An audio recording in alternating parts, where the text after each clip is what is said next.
Stillwater, a quiet town nestled in the heart of Pennsylvania, had always prided itself on its simplicity.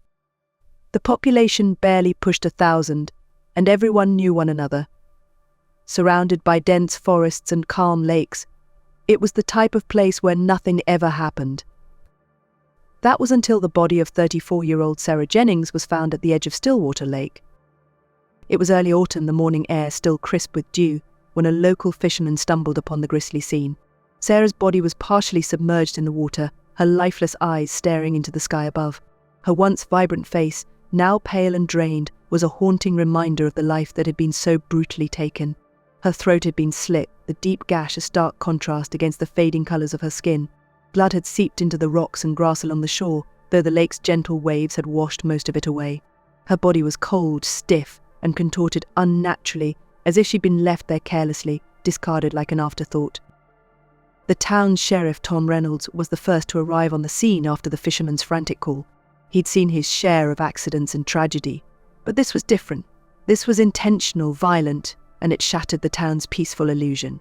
The first thought on everyone's mind was simple: this kind of thing doesn't happen in Stillwater. But now it had.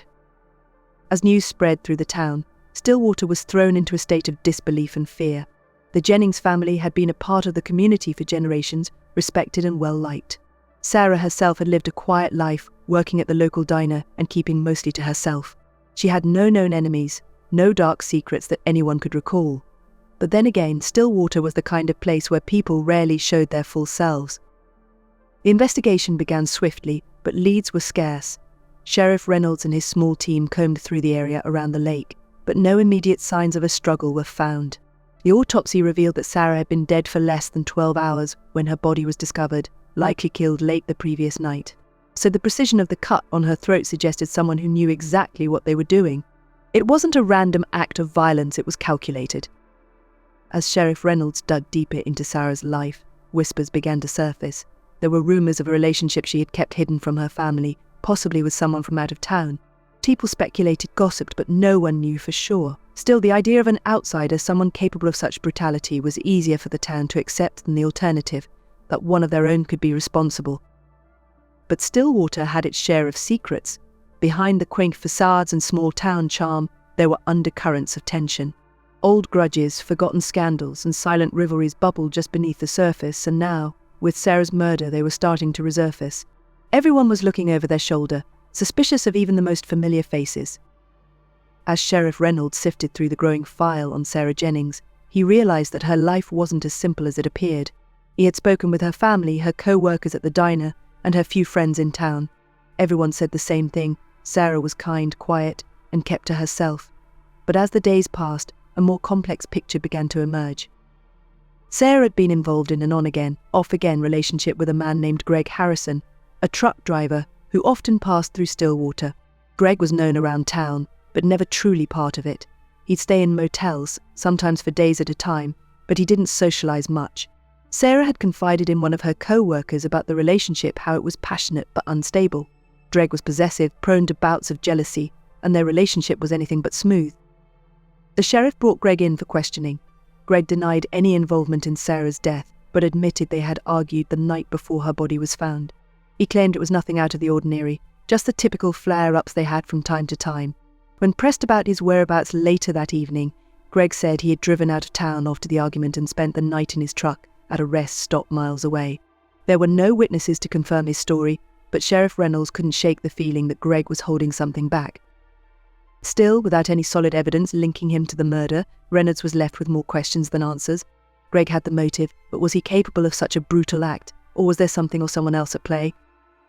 The unease in Stillwater was palpable.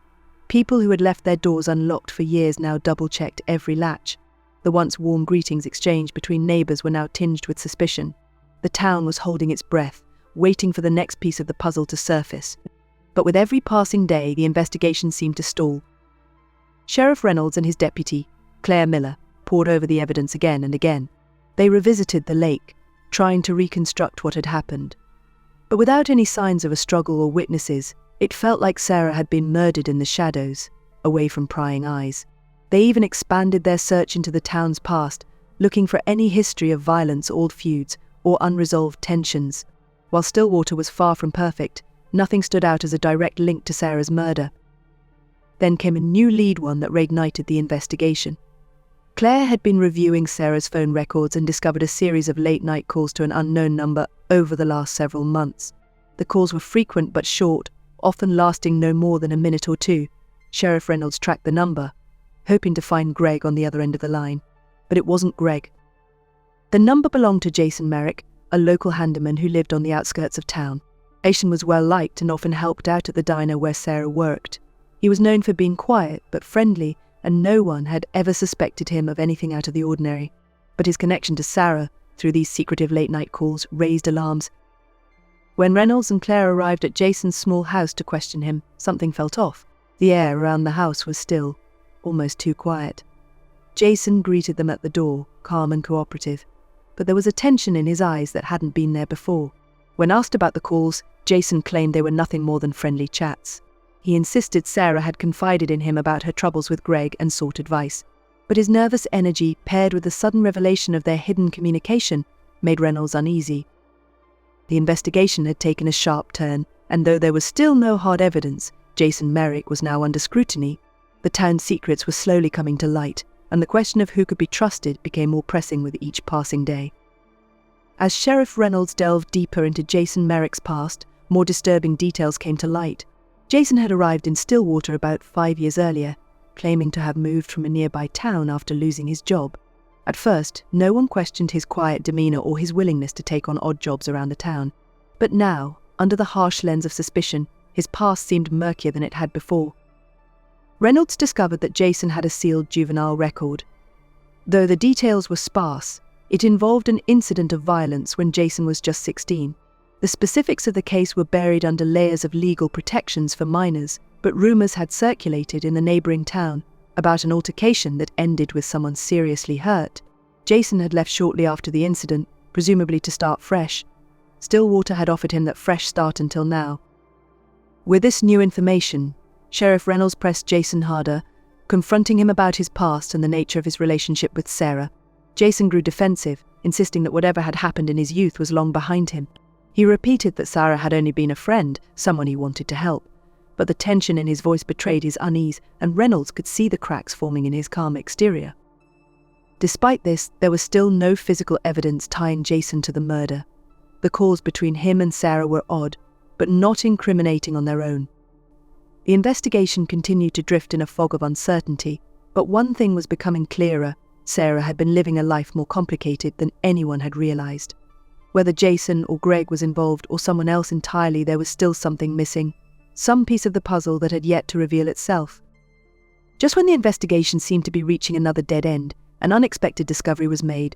One of the deputies, while reviewing security footage from various businesses around town, found something. It wasn't from the night of the murder, but it was closed 2 days prior at a gas station near the edge of Stillwater. The footage showed Sarah filling up her car. What made the footage chilling was who appeared moments later. Greg Harrison's truck pulled up next to Sarah's car. The two exchanged words, though the camera didn't pick up any audio. What followed was a brief but heated exchange. Sarah gestured angrily, her body language tense. Greg, towering over her, seemed calm, almost eerily so. After a few more seconds of conversation, Sarah got into her car and sped off, leaving Greg standing alone at the pump. His expression remained unreadable, a mix of anger and something darker. Sheriff Reynolds reviewed the footage several times. It was clear the couple's relationship had taken a bitter turn, but was this enough to point directly to Greg as the murderer? Or had something happened after this confrontation that led Sarah into even deeper danger? Sheriff knew they were running out of time. Stillwater's fragile peace was cracking under the pressure of Sarah's unsolved murder. Every day that passed without an arrest added to the growing tension. Reynolds was beginning to feel the weight of the town's fear pressing down on him, but something about the footage gnawed at him. Then, almost as if on cue, another clue emerged. A local hiker reported finding something unusual in the woods near Stillwater Lake, a blood-stained piece of clothing. Sheriff Reynolds and his team rushed to the scene, hoping this was the break they'd been waiting for. When they arrived, they found what appeared to be a woman's sweater, partially hidden beneath leaves and dirt, and unmistakably stained with dried blood. A sense of dread washed over the sheriff as he realized the implications. If this belonged to Sarah, it meant she hadn't been killed at the lake, she'd been murdered elsewhere and her body moved. But by whom? And why? The small sweater, likely Sarah's, was sent for testing, but the discovery raised more questions than answers. Someone had gone to great lengths to cover their tracks, to make Sarah's death look like an isolated act of violence. But now, with every piece of evidence slowly coming to light, it seemed the killer had left behind a trail, one that was becoming harder to hide. As the blood-stained sweater awaited forensic analysis, Sheriff Reynolds couldn't shake the sense that they were closing in on something or someone. The discovery of the sweater, found miles from the lake where Sarah's body had been placed, all but confirmed that her killer had carefully planned every step of the crime. But whoever they were, their control was slipping. Clues were surfacing, and the town was watching every move with mounting tension. Arnolds turned his attention back to Greg Harrison. While Jason Merrick remained under suspicion, Greg's connection to Sarah, their volatile relationship, and the gas station footage made him a prime suspect. Greg's alibi, already flimsy, began to crumble further when Reynolds uncovered that Greg had stopped by a local bar the night of the murder. Witnesses at the bar reported seeing Greg drinking alone, but there was a gap in time that Greg hadn't mentioned, nearly 2 hours, when no one could account for his whereabouts. Arnolds needed more than a broken alibi. With Greg's temper and history with Sarah, he had motive, but there was still no physical evidence linking him directly to the crime. The sheriff ordered a thorough search of Greg's truck and his motel room, hoping to find anything, a hair, a trace of blood, something that would tie him to Sarah's murder. But when the searches turned up nothing, the frustration only deepened. Meanwhile, the results of the blood analysis on the sweater finally came back. It was Sarah's. The discovery confirmed their worst fears. She had been attacked somewhere deep in the woods, far from where her body had been found. But even more troubling was the realization that whoever killed her had likely been watching the investigation unfold, always staying one step ahead. The small, tight-knit community of Stillwater now felt more claustrophobic than ever, as suspicion narrowed and the sense of dread deepened. The investigation took an unexpected turn when a retired police officer, living just outside Stillwater, came forward with a strange piece of information. He hadn't thought much of it at first, but with the town's growing unrest, he decided to share what he knew. A few weeks before Sarah's murder, he had seen an unfamiliar car parked near the edge of the woods, not far from where her sweater had been found. At the time, he had assumed it belonged to hunters or campers, but now, with everything that had happened, he couldn't shake the feeling that the car might be connected. The sheriff immediately followed up on the lead, tracking down security footage from a nearby highway camera. After hours of reviewing footage, they spotted the car. It was an older model, dark in color, and registered to no other than Jason Merrick. The discovery of Jason's car near the woods where Sarah had likely been attacked shifted the focus of the investigation once again. Jason had denied any involvement in the murder, claiming his relationship with Sarah had been innocent. But with his vehicle now linked to the crime scene, his claims became harder to believe. So when Sheriff Reynolds confronted Jason with the evidence, Jason's demeanor changed. He was no longer the calm, collected handyman everyone had known. Instead, he seemed nervous, his once steady voice now faltering. He insisted that he had been in the woods to collect firewood and that the timing was purely coincidental. But the sheriff knew better. There were too many coincidences.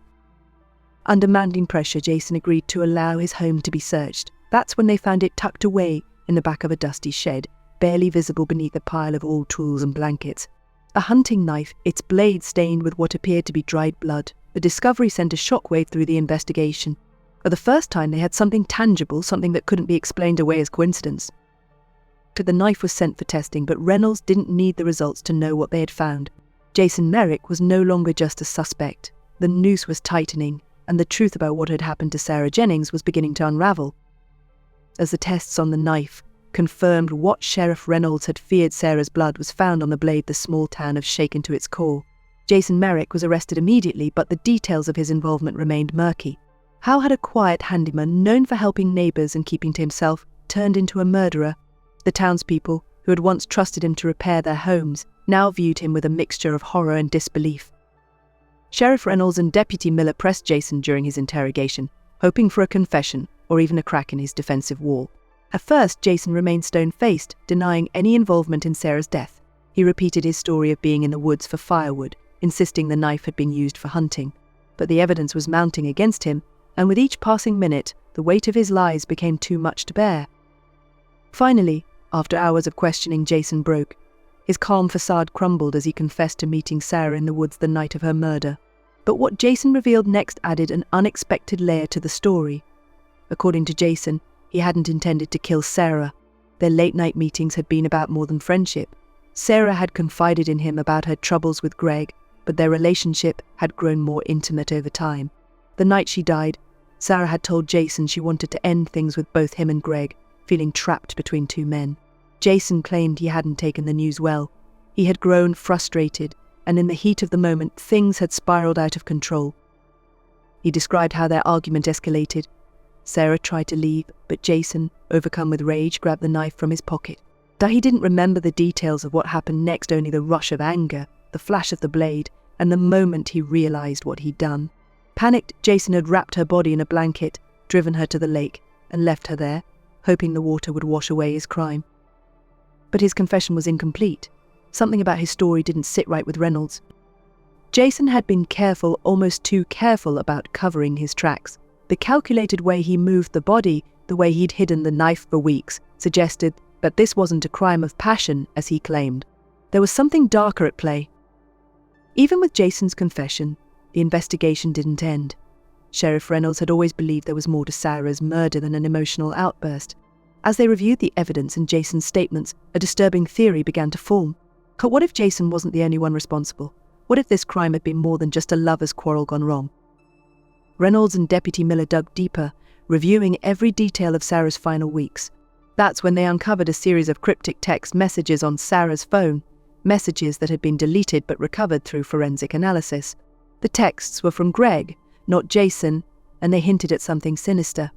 In them, Greg repeatedly pressured Sarah to leave town with him, to get away from it all. The messages grew more threatening as Sarah resisted. Sheriff Reynolds realized that while Jason had killed Sarah, Greg had played a role in pushing her to the edge. The gas station argument, the possessive nature of their relationship, and the pressure he had put on her to escape all painted a picture of a woman caught in a dangerous game between two men.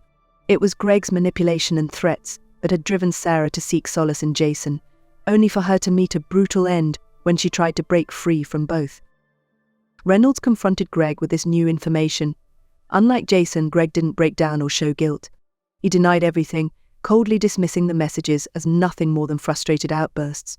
But the sheriff knew better. Greg may not have wielded the knife, but he had created the conditions for Sarah's death. His emotional manipulation had led her into a deadly confrontation, and while there wasn't enough evidence to charge him as an accomplice, the truth of his involvement weighed heavy on everyone who knew Sarah. With Jason in prison and Greg shunned by the town, Stillwater began to slowly return to its quiet ways, though it would never be the same. The community, once close-knit and trusting, now lived with the shadow of the crime that had shaken it to its core. Sarah Jennings had been more than a victim. She had been a woman trying to escape a life of turmoil, only to be betrayed by those she had once trusted most. Sheriff Reynolds stood at the edge of Stillwater Lake one last time, staring at the spot where Sarah's body had been found. He knew that the case, though officially closed, would haunt him for the rest of his life. Sometimes, in the quiet moments, he could almost hear the town whispering about what had happened. In a place where nothing ever changed, the murder of Sarah Jennings had left a scar, a reminder that even the most peaceful towns could hide the darkest of secrets. Months after Jason Merrick's arrest, Stillwater was still grappling with the aftermath of Sarah Jennings' murder. The crime had left a permanent scar on the town's psyche, and though life slowly returned to its usual rhythm, things had irrevocably changed. Neighbors no longer trusted one another the same way, and the once invisible cracks in the community had widened, revealing tensions that had long been ignored. Every face in Stillwater now carried a shadow, the weight of suspicion never fully lifted. Jason's trial was swift. With his confession and the overwhelming evidence against him, there was little room for doubt. The jury convicted him of second-degree murder, sparing him from the death penalty but sentencing him to life in prison. The town's residents followed the trial closely, though many felt an uneasy sense of closure. They wanted to believe Jason's account that he'd acted in a moment of uncontrollable rage, but questions lingered. How had such a quiet, helpful man committed such a brutal crime? Had Sarah's murder truly been an impulsive act, or had Jason harbored a darker side that no one had ever seen? Greg Harrison, on the other hand, had slipped away after the trial. Though not charged, his role in Sarah's life and the toxic relationship that had driven her into Jason's arms marked him as a pariah. Whispers followed him wherever he went, and the townspeople treated him with cold indifference. Greg left Stillwater shortly after Jason's conviction, leaving behind a fractured community still haunted by the events. No one knew where he went, and fewer still cared to know. In the quiet moments, Sheriff Reynolds thought of Sarah often. Her face, once so full of life, haunted him. So he found himself retracing the steps of the investigation in his mind, questioning whether he could have done something differently, whether he had truly uncovered everything. But the case was closed.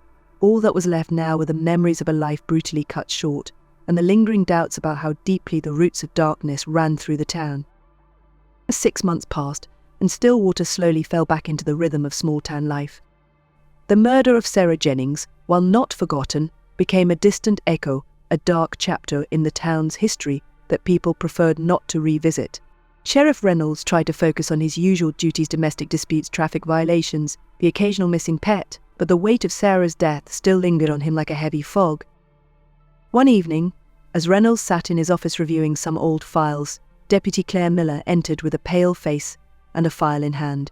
She placed it on his desk without a word, her eyes betraying a mix of disbelief and dread. When Reynolds opened the file, he felt a chill run through him. It was a cold case file from over a decade ago, from a neighboring town, filed away long before Jason Merrick had arrived in Stillwater. A young woman, around Sarah's age, had been found dead in the woods, her throat slit in the same manner as Sarah's. The case had never been solved. The details were eerie similar. The victim had also been in an unstable relationship, and while there had been suspects, no one had been charged. There were no direct connections to Jason Merrick, at least not on the surface, but Reynolds couldn't shake the feeling that the crimes were linked. The method, the location, the careful disposal of the body, it all pointed to a pattern. So a sickening realization began to form in his mind. What if Sarah Jennings wasn't Jason's first victim? Reynolds and Claire began to dig deeper, revisiting Jason's life before he came to Stillwater. They found that he had lived in multiple small towns across the state, always staying for just a few years before moving on. Each time he left, the reason was vague: a job opportunity elsewhere, personal issues, or the desire for a fresh start. But as they investigated further, a troubling pattern emerged. In each town Jason had lived, there had been unexplained disappearances or unsolved murders. The victims were always women, and while none of the cases had ever been definitively connected, the similarities were too glaring to ignore. As the pieces began to fall into place, Reynolds felt a new kind of horror grip him. He had thought that Sarah's murder was a tragic, isolated event, a crime born of passion and desperation. But now, it seemed that Jason Merrick had been hiding in plain sight, a predator moving from town to town, leaving a trail of victims behind him. Stillwater had believed that the nightmare ended with Jason's arrest, but the truth was far more chilling. Jason wasn't just a broken man who had acted out in a moment of rage. He was something much darker, a calculating killer who had perfected the art of blending into small, trusting communities like Stillwater. So Reynolds stared at the cold case file, his mind racing. The town was still recovering from Sarah's murder, but if they learned that a serial killer had been living among them, the fragile peace would shatter completely. Reynolds and Claire were now faced with an impossible decision: reopen the investigation and risk exposing the town to an even deeper terror, or keep the knowledge buried, leaving the past untouched. One thing was clear: though Stillwater's shadows were darker than anyone had ever imagined. In the conclusion of the story, Sheriff Tom Reynolds uncovers that Jason Merrick, initially seen as a quiet handyman, is not just a one-time murderer, but potentially a serial killer with ties to multiple unsolved cases. Although Jason is convicted of Sarah Jennings' murder, the investigation reveals disturbing parallels between her death and other crimes in nearby towns where Jason once lived. So this discovery suggests that Sarah's death was not an isolated act of rage, but part of a more sinister pattern. While Stillwater attempts to recover from the tragedy, the town is left haunted by the knowledge that it had unknowingly harbored a predator. The case, officially closed, leaves the lingering question of how many other lives Jason might have destroyed and how such evil can hide in plain sight.